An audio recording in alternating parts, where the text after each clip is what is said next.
Welcome back. आप देख रहे हैं उत्तराखंड एक्सप्रेस। रुद्रपुर से एक बड़ी खबर आ रही है। मंत्री अरविंद पांडे के साथ 3 विधायकों की बड़ी है मुश्किलें। जिला जज ने 2014 के एक मामले में केस वापस लेने से किया है इनकार। मंत्री अरविंद पांडे विधायक राजकुमार ठकुराल हरभजन चीमा के खिलाफ दर्ज केस वापस कराने का हुआ फैसला। साथ ही पूर्व में एमपी बलराज पासी और कांग्रेस के एमएलए आदेश चौहान के खिलाफ भी मुकदमा दर्ज। 2014 में एक प्रदर्शन के दौरान सभी पर हुआ था केस दर्ज।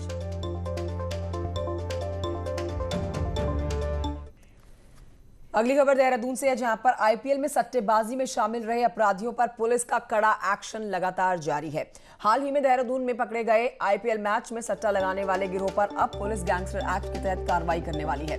आपको यहां बताएं कि बीते दिनों में दून पुलिस ने आईपीएल मैच में सट्टा लगाने वाला अंतर्राज्यीय गिरोह का पर्दाफाश किया था और इस गिरोह के करीब 31 लाख रुपए भी यहां से बरामद किए गए थे।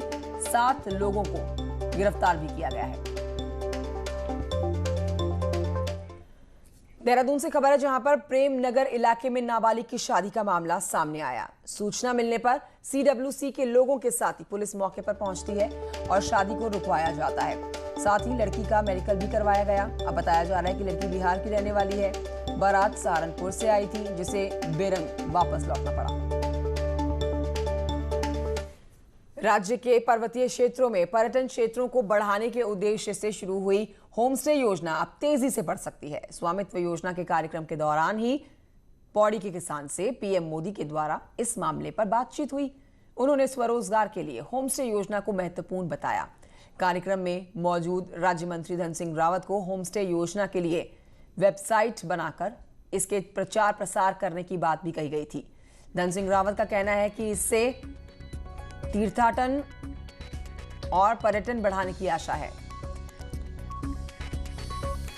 हमें होम स्टे बनाना चाहते हैं, जिससे कि हमें बैंक से लोन इत्यादि की भी मिल सकता है और आजीविका का भी, रोजगार एवं आजीविका का भी हमें वो मिल जाएगा, बढ़ावा मिल जाएगा।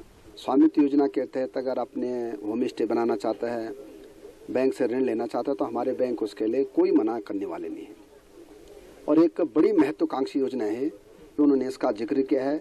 इससे उत्तराखंड के पर्यटन के लिए बहुत बड़ा और तीर्थाटन के लिए बहुत बड़ा काम हो जाएगा। बीते 17 सितंबर को हरिद्वार के उत्तराखंड के 4 धाम, मठ, मंदिरों, धार्मिक स्थलों के भ्रमण के लिए रवाना हुई प्राचीन पौराणिक छड़ी यात्रा का समापन हो गया।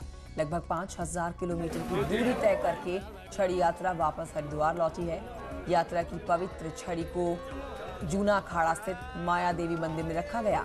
छड़ी यात्रा के हरिद्वार लौटने पर भारी संख्या में इस मौके पर मौजूद साधु संतों ने यात्रा से लौटे संतों का भव्य स्वागत किया।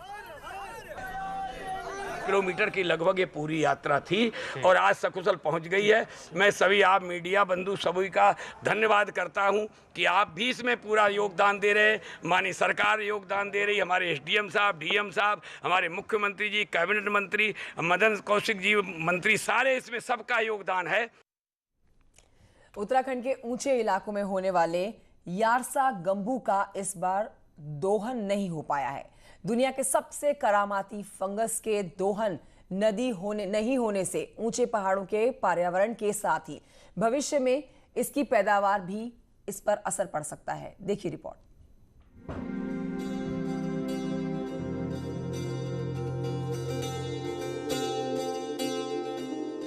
3500 मीटर की ऊंचाई में पैदा होने वाले यारसा गंबू को हिमालयन व्याघ्रा के नाम से भी जाना जाता है।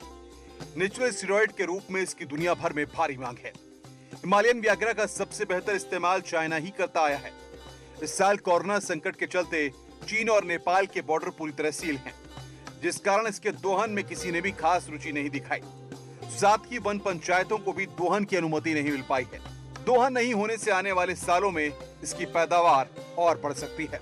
हमने ये पाया गया था कीड़ा जड़ी के अधिक दोहन की वजह से जो इसका होस्ट इंसेक्ट है ठीटारोड, उसके लार्वों की पॉपुलेशन इस इलाके में बहुत बढ़ गई थी, जिसकी वजह से उसमें फंगस इन्फेक्शन नहीं हुआ था।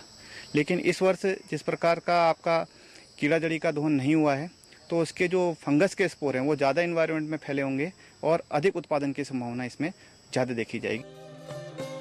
उत्तराखंड के पिथौरागढ़, चमोली और उत्तरकाशी के ऊंचे इलाकों में हर साल भारी संख्या में इसका दोहन होता है। इंटरनेशनल मार्केट में इसकी कीमत 20 लाख रुपए किलो है। यही वजह है कि उच्च हिमालयी इलाकों के लोगों के लिए रोजगार का सबसे बड़ा जरिया साबित हुआ है, लेकिन इसका कम दोहन भी खतरनाक साबित हो सकता है, क्योंकि जितनी मात्रा में इसके फंगस के स्पोर हमारे उच्च हिमालयी क्षेत्रों में होंगे, ये ज़्यादा से ज़्यादा इंसेक्ट को प्रभावित करेंगे। बहुत सारे कीड़े मकोड़े इसके इन्फेक्टेड होंगे और उनकी लाइफ साइकिल ख़त्म होती जाएगी, जिसकी वजह से ये भी हो सकता है कि आने वाले टाइम पर हमारे पास इसके एडल्ट मौत ना हो और लार्वा की पॉपुलेशन भी कम हो सके। अगर ऊंचे इलाकों में इसकी मांग के मुताबिक आपूर्ति हुई तो आने वाले सालों में इसकी पैदावार में जमकर इजाफा होगा, जो राज्य की आर्थिकी के लिए महत्वपूर्ण होगा। न्यूज़ 18 के लिए पिथौरागढ़ से विजय वर्धन उप्रेती की रिपोर्ट।